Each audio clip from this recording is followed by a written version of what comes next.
સુરતના ખટોદરા વિસ્તારમાં પ્રેમ અને તાંત્રિક વિધિના બહાને યુવતી સાથે દુષ્કર્મ અને કરોડ રૂપિયાની છેતરપિંડીનો ચોંકાવનારો કેસ સામે આવ્યો છે. ખટોદરા પોલીસે મુખ્ય આરોપી ઉદય હેમંત નવસારીવાલાની અટકાયત કરી છે અને મોટા પાયે મુદ્દામાલ રિકવર કર્યો છે. હાઈકોર્ટમાં પોલીસ સહકારના નામે જામીન મેળવ્યા હતા, પરંતુ સહકાર નહીં આપતા હાઈકોર્ટે પોલીસ રિપોર્ટના આધારે જામીન રદ કર્યા હતા. વર્ષ 2024માં આરોપી ઉદય હેમંત નવસારીવાલા વિરુદ્ધ તેની જ પ્રેમિકાએ ખટોદરા પોલીસ મથકમાં ફરિયાદ નોંધાવી હતી. ઉદયે પૂર્વ ઓળખનો લાભ લઈને 40 વર્ષીય પરિણીતાને પોતાના પ્રેમ જાળમાં ફસાવી હતી. પોતે પરિણીત હોવા છતાં લગ્નની લાલચ આપીને તેની સાથે શારીરિક સંબંધ બાંધ્યા હતા. બંને છૂટાછેડા લઈ લગ્ન કરી લેશે તેવી વાતો કરી હતી. પીડિતાએ પોતાના પતિથી છૂટાછેડા પણ લઈ લીધા હતા. જો કે પીડિતાને લગ્નની લાલચ આપી પોતાની સારવાર અને તાંત્રિક વિધિના બહાને પરિણીતા પાસેથી રોકડ અને દાગીના મળી કુલ 2 કરોડ પડાવ્યા હતા. આરોપીએ પોતે બીમાર હોવાનું નાટક કરીને પોતાના મિત્ર વિતરાગ શાહની મદદથી નકલી હોસ્પિટલ બિલ બનાવી પીડિતા પાસેથી પૈસા પડાવ્યા હતા. નકલી મેડિકલ રિપોર્ટ અને વિડીયો બનાવી મહિલા પાસેથી વધુ રૂપિયા પડાવ્યા હતા. પીડિતાના દાગીનાઓ પણ ભાગ્યલક્ષ્મી જ્વેલર્સના માલિક સ્નેહલ દલાલ અને કેતુલ દલાલ પાસે ગીરવે મૂકી 78 લાખ રૂપિયા ઉઘરાવ્યા હતા. આરોપીએ અમદાવાદના આચાર્ય એ.જે. ગુરુજીના માધ્યમથી પીડિતાને વિશ્વાસમાં લઈ તાંત્રિક વિધિના બહાને વધુ રૂપિયા પડાવ્યા હતા અને ભવિષ્યમાં લગ્ન થશે તેવી લાલચ આપી હતી. ખટોદરા પોલીસ સ્ટેશનમાં મુખ્ય આરોપી ઉદય હેમંત નવસારીવાલા સહિત તેના મિત્ર વિતરાંગ શાહ, માલિક સ્નેહલ દલાલ અને કેતુલ દલાલ સામે દુષ્કર્મ અને છેતરપિંડીનો ગુનો નોંધાયો હતો.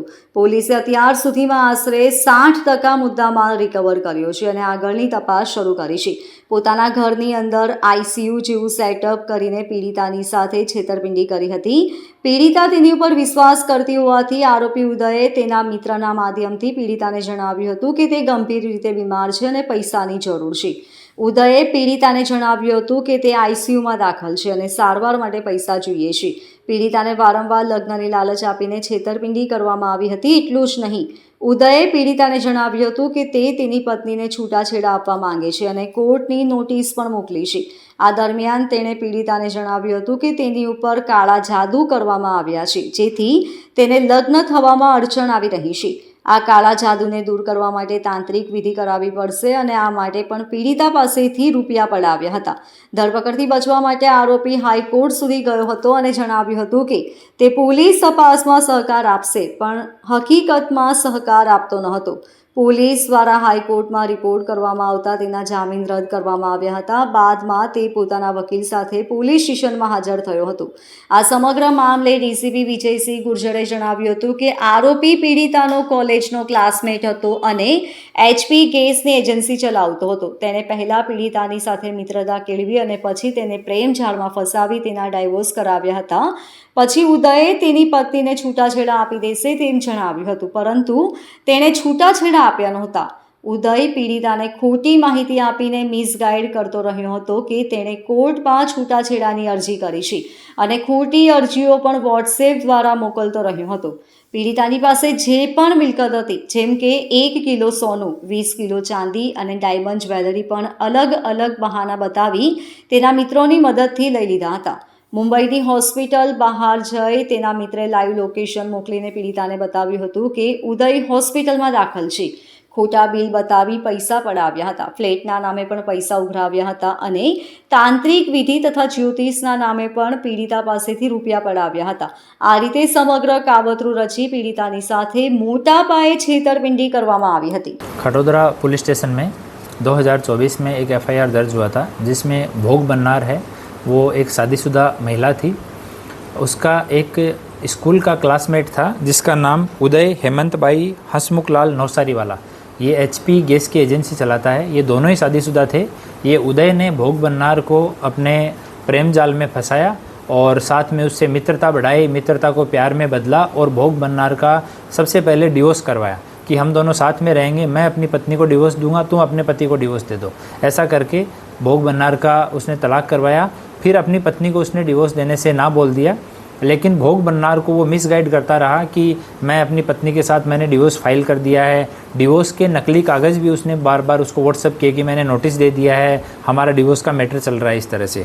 और भोग बननार के पास जितनी प्रॉपर्टी थी उससे करीब 1 किलो सोना, डायमंड की ज्वेलरी, 20 किलो जितना चांदी और कुछ केस, ये सब इन लोगों ने ये उदय और एक इसका दोस्त है वितराग करके, ये दोनों ने मिलके और भोग बन्नार को अलग अलग वहम में रख के वो सारा पैसा और ज्वेलरी उससे ले लिया।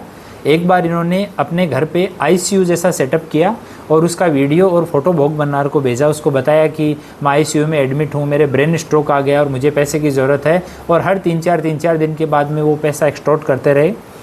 ये लोग, जो वितराग है इसका फ्रेंड है उदय का जो फ्रेंड है वितराग, वो मुंबई गया स्पेसिफिकली और मुंबई के एक नामी हॉस्पिटल के सामने जाके अपना लोकेशन भोग बन्नार को भेजा कि अभी उदय को वहाँ शिफ्ट कर दिया गया और तुम्हारा प्रेमी जो उदय है उसकी जान चली जाएगी, तुम और पैसा दो। तो उसके पास जो भी अपने कान की, हाथ की जो ज्वेलरी बची हुई थी वो भी दे दिया। थोड़े दिन बाद इन्होंने फिर से भोग बन्नार को कि अभी मैं ठीक हो गया हूँ और अभी हम दोनों पति पत्नी तरीके हमें साथ में कहीं शिफ्ट होना है, तो हम अडाजन में एक फ्लैट देखते हैं। वो फ्लैट 40 लाख का है, अभी 40 लाख में मिल रहा है। फ्लैट की वैल्यू 2 करोड़ है। सामने वाली पार्टी जो है वो फाइनेंशियल स्ट्रेस में है, उसको इमीडिएटली बेचना है। इस तरह की गुमराह करने वाली बातें करके और भोग बन्नार के पास जितना पैसा था सब कुछ उन्होंने ले लिया। एक तांत्रिक को भी बीच में इन्होंने बुलाया और तांत्रिक को बुला के भी कि इसके ऊपर काला जादू है उदय के ऊपर, वो भी दूर करवाना है। ये सब भी बातें इन्होंने की। लास्ट में ऐसी स्थिति आ गई कि भोग बन्नार के पास कुछ नहीं बचा। जब तक उसके पास पैसा था उस लोगों ने उनको उस तरह से राउंड अप कर लिया कि फ़ोन, मैसेज, मिलना, किसी और आदमी से टच भी नहीं होने देते। ये पूरे टाइम उसके चारों तरफ घेरा जैसा बना के रखते थे। फाइनली भोग बन्नार हमारे संपर्क में आए तो गुनाह दाखिल किया गया। रेप और चीटिंग की वेरियस जो कलम है उनके तहत, फॉर्जरी के, क्योंकि उन्होंने बहुत सारे फोर्ज डॉक्यूमेंट बनाए थे, उसके तहत एफआईआर की गई। वितराग को पहले अरेस्ट कर लिया गया था और उदय जो है उसने नामदार हाईकोर्ट गुजरात में उसने कांटेक्ट किया तो ऑनरेबल हाईकोर्ट का डायरेक्शन आया कि उदय जो है वो इन्वेस्टिगेशन में कोऑपरेट करेगा और उसको अटक नहीं किया जाए बिना हाईकोर्ट की परमिशन के। लेकिन बाद में भी उदय इन्वेस्टिगेशन के लिए हाजिर नहीं हुआ। हमने नामदार हाईकोर्ट को भी रिपोर्ट किया तो उसका सब जगह से बेल जो है वो कैंसिल हो गया। अभी वो कल पुलिस स्टेशन में एक एडवोकेट के साथ में हाजिर हुआ है, उसका इंट्रोगेशन अभी चल रहा है। इन लोगों ने मिलके फेडरल बैंक जो है वहाँ से वो गोल्ड रख के 45 लाख रुपये का लोन ले लिया। उदय का पहले का कुछ का इधर उधर का हिसाब किताब बाकी था वो उसने चुका दिया। कुछ और लोगों को इसने कुछ पैसा दिया हुआ था, जहाँ गोल्ड रखा हुआ था, किसी से पैसा लिया हुआ था, वो सब करके इस पूरा जो ये अमाउंट है ये आज की वैल्यू में करीब 2 करोड़ रुपए का अमाउंट होता है। और 2 करोड़ जितना इन लोगों ने भोग बन्नार को बुलावे में रख के उसको प्रेम में फंसा के ये सब उन्होंने ले लिया और उसमें से 60% जितना रिकवर हो गया है। एक जो लोन लिया हुआ था 23 लाख रुपए का फेडरल बैंक से, उसके लिए हमने वो पैसा वहाँ से रिकवर करने के लिए नामदार कोर्ट में अर्जी की थी, लेकिन उसमें बैंक ने वादा लिया है कि हमने लोन के बदले में, गोल्ड के बदले में हमने लोन दिया है तो इससे हमारे हित प्रभावित होते हैं। तो उसकी सुनवाई नामदार कोर्ट में चल रही है। हम लोग प्रयास कर रहे हैं कि भोग बन्नार का एटलीस्ट जो फाइनेंशियल लॉस हुआ है वो रिकवर करवा सकें। तो 60% जितना रिकवर हो गया है। बाकी अभी दोनों से, उदय से और वितराग से, ये दोनों ने इतना पैसा हड़पने के बाद दोनों ही कोर्ट में चले गए और नामदार कोर्ट ने इस तरह का bureau report LK Star News, सूरत।